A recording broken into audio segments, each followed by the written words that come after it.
Dans les années 90, une série de meurtres et de suicides collectifs secoue l'Europe et le Canada. À l'origine de cette tragédie, une secte, la secte de l'Ordre du Temple solaire. Des femmes, des hommes et des enfants sont retrouvés parmi toutes les victimes, avec également les gourous de cette secte. Pourquoi des dizaines de personnes décident de se donner la mort du jour au lendemain? C'est ce que nous allons découvrir en partant à la rencontre de l'histoire de la secte de l'Ordre du Temple solaire.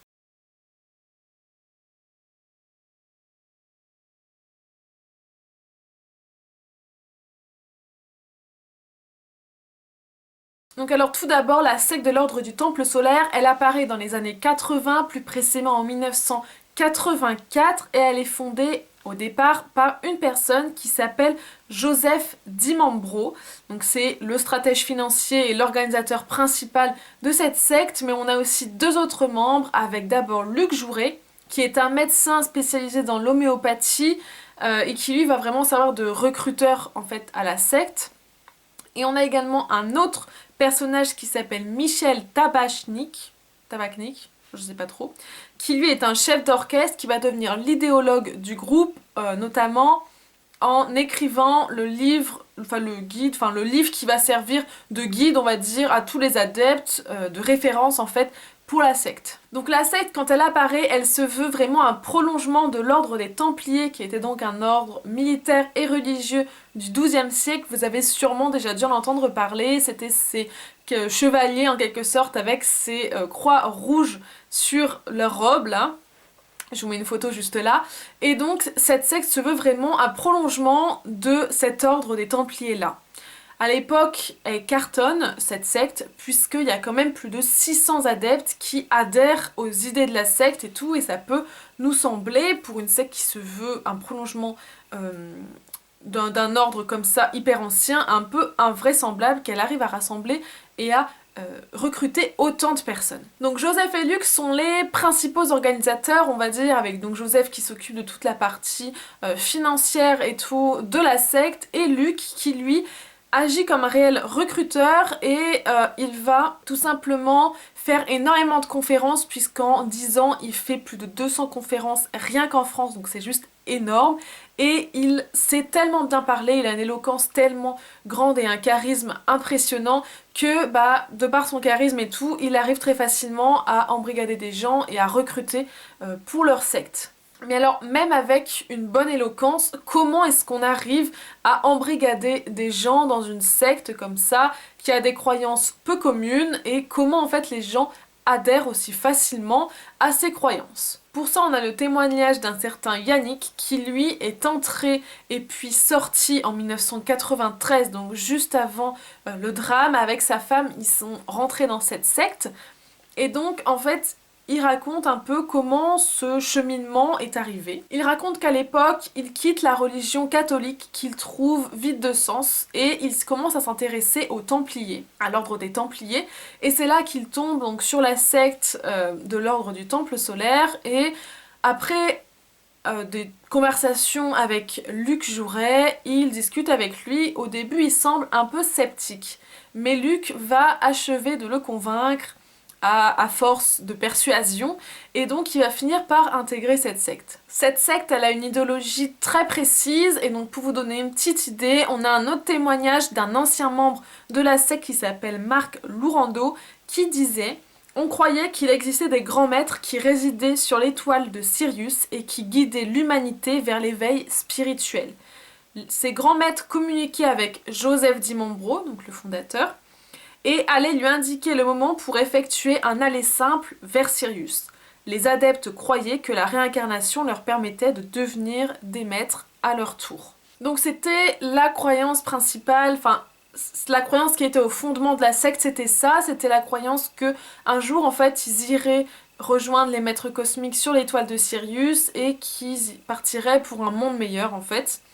Et la secte propose donc à ses adeptes des enseignements et des rituels qui sont destinés à toujours plus les rapprocher des maîtres cosmiques, tout en sachant que c'est Joseph Di Mambro le gourou qui est le seul récepteur des paroles des maîtres cosmiques et c'est le seul qui peut dire à quel moment il faut aller les rejoindre sur l'étoile de Sirius. Yannick disait même à ce sujet, quand on se dit que la vie ne peut pas être que ça, que ce monde matérialiste est désespérément déprimant et voué à sa fin, forcément on envisage un autre récit.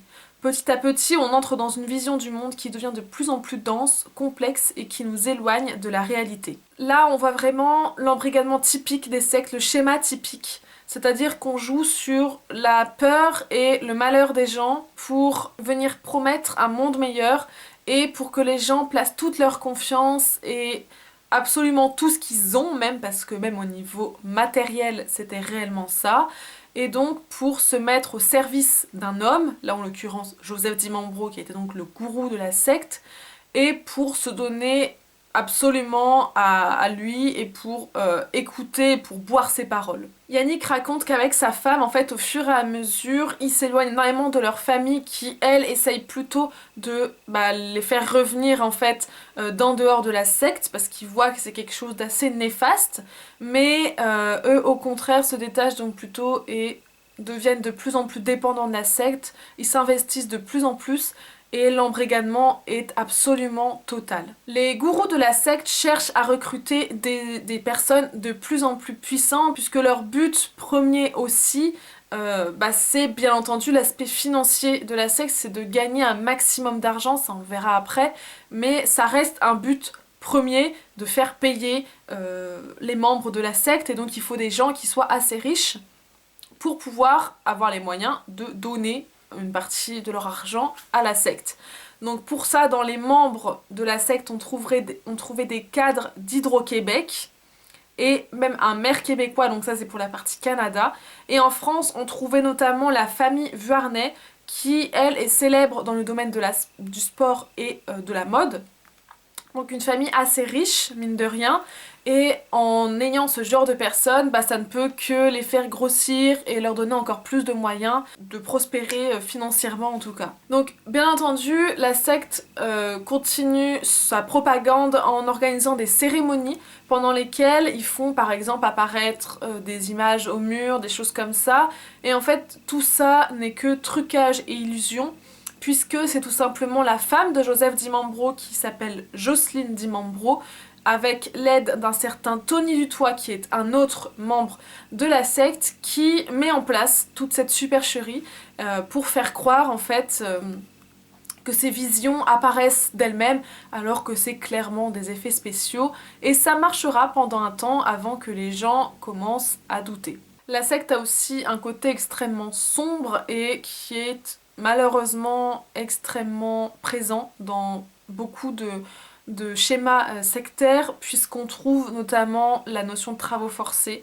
c'est-à-dire que les gens sont forcés à travailler en plus pour le compte des gourous, et on trouve aussi l'exploitation sexuelle des disciples avec de toute façon un gourou qui a donc une telle emprise sur les gens qui peut leur demander ce qu'il veut, qui peut les exploiter comme il veut, et les adeptes sont tellement embrigadés qu'ils le font en fait. Donc la secte vraiment, en fait, elle visait vraiment à pratiquer des cérémonies qui les préparaient à leur départ sur l'étoile de Sirius, donc un départ qui se ferait à travers la mort bien sûr. Donc je pense qu'ils étaient à peu près au courant de tout ça.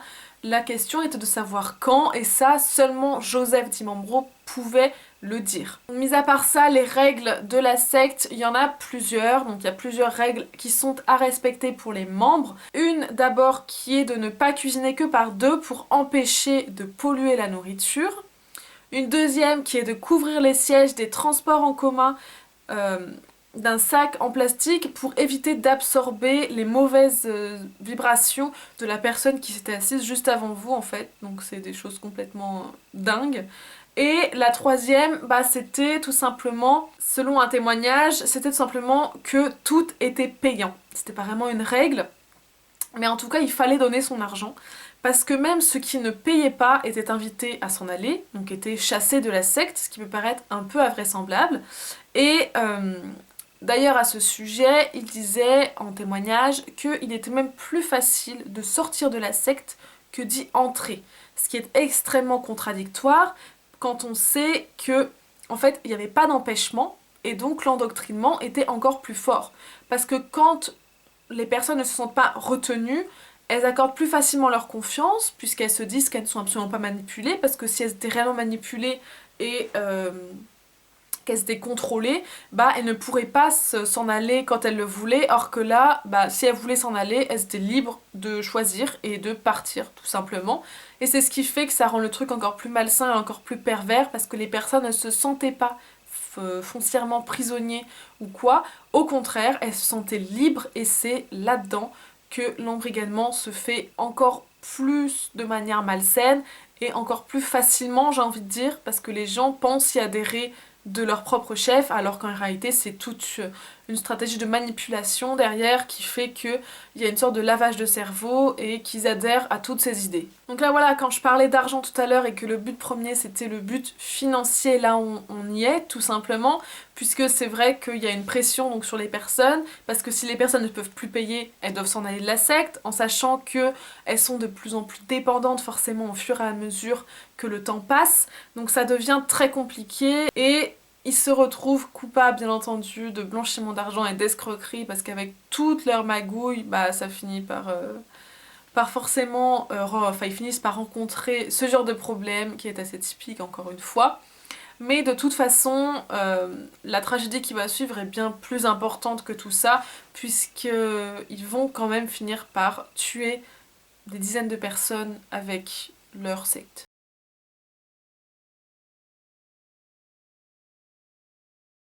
Donc c'est en effet au début des années 90 que tout va basculer.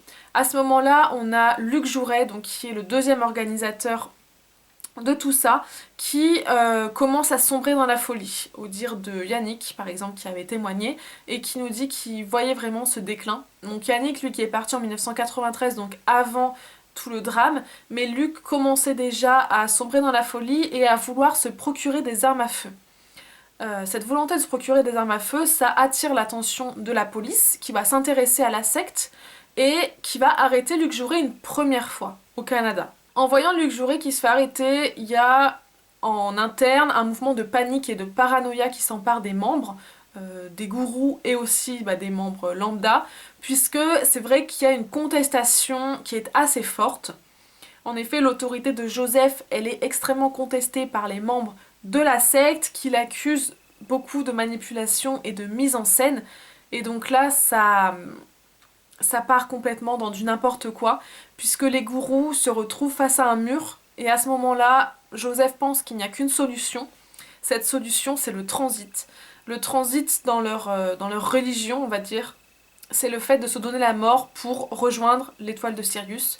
Donc c'est le suicide collectif. Donc ce massacre, il commence le 30 septembre 1994, où on retrouve le corps de 5 personnes au Québec, dans le chalet de Maureen Heights, et malheureusement il va se prolonger même jusqu'en 1997. Le 4 octobre 1994, on découvre d'abord les corps de Tony Dutoit, souvenez-vous, qui aidait dans la mise en place des effets spéciaux et tout, et en fait qui menaçait de dévoiler cette supercherie, et donc il a été assassiné avec sa femme et son bébé de 3 mois, et son bébé a été retrouvé lui avec un pieu enfoncé dans le cœur, donc c'est absolument horrible.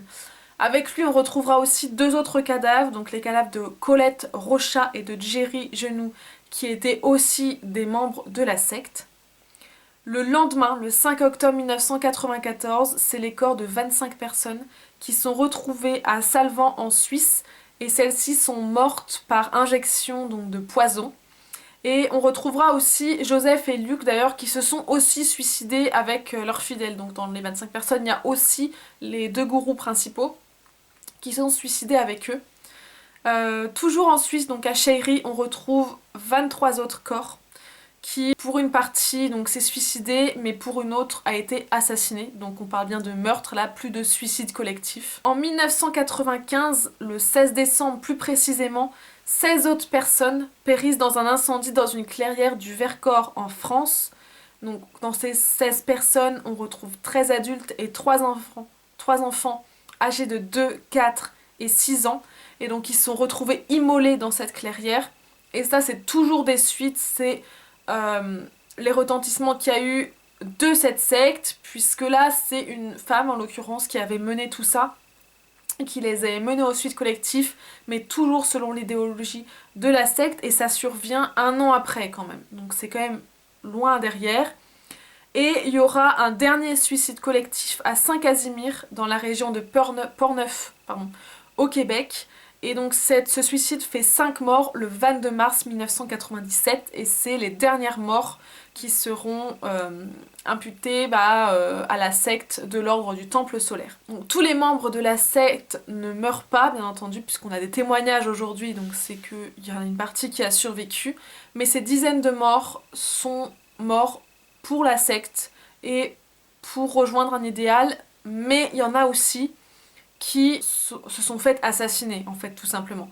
Et il faut savoir qu'aussi c'est bien entendu la cause d'un embrigadement intense, et c'est les paroles de ces gourous qui étaient même convaincus à la fin de ce qu'ils disaient eux-mêmes, qui a mené à ce massacre, clairement, parce que c'est un massacre. Et donc c'est juste horrible.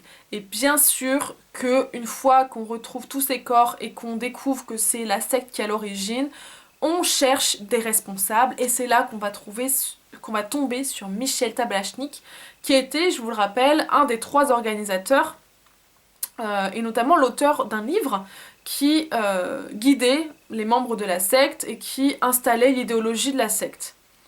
Donc c'est en 2006 qu'il est jugé pour association de malfaiteurs, même si son procès a lui commencé depuis 2001.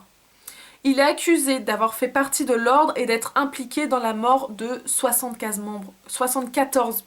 membres d'entre eux. Et donc lui sera relaxé en première instance et même en appel. Donc Alain Vuarnet, qui fait partie de la famille Vuarnet, donc qui avait adhéré à la secte, donc c'est une famille française, lui il a perdu sa mère et son frère dans le massacre, et il viendra témoigner, puisqu'il y a plusieurs membres de la secte qui viennent témoigner contre Michel Tablachnik, et donc il viendra dire que c'est Michel qui a écrit Les Archers, donc qui est un livre enseigné à la secte, donc comme je disais, il a écrit soi-disant ce livre. Et donc Michel répondra à ça que lui se dit victime de l'endoctrinement de Dimambro, étant donné que lui aussi a perdu sa femme dans l'affaire, et donc que lui aussi devrait être du côté des victimes et non pas des coupables. Donc comme je vous l'ai dit, il a été relaxé, donc il ne sera jamais puni pour ça, et on ne saura jamais vraiment s'il a vraiment été embrigadé ou pas, mais il faisait quand même partie des personnes les plus importantes de la secte, donc victime d'un embrigadement peut-être, en tout cas il ne s'est pas suicidé avec les autres. Il n'a pas sombré dans une folie certaine comme Luc ou même Joseph a pu le faire très clairement. Voilà, donc c'est la fin de cette vidéo, j'espère qu'elle vous aura plu. C'était l'histoire de cette secte que je trouvais super intéressante. Dites-moi dans les commentaires si vous en aviez déjà entendu parler. N'hésitez pas aussi à vous abonner et à aimer la vidéo, ça me ferait vraiment très plaisir. Et moi je vous retrouve très bientôt pour une autre vidéo. Bisous!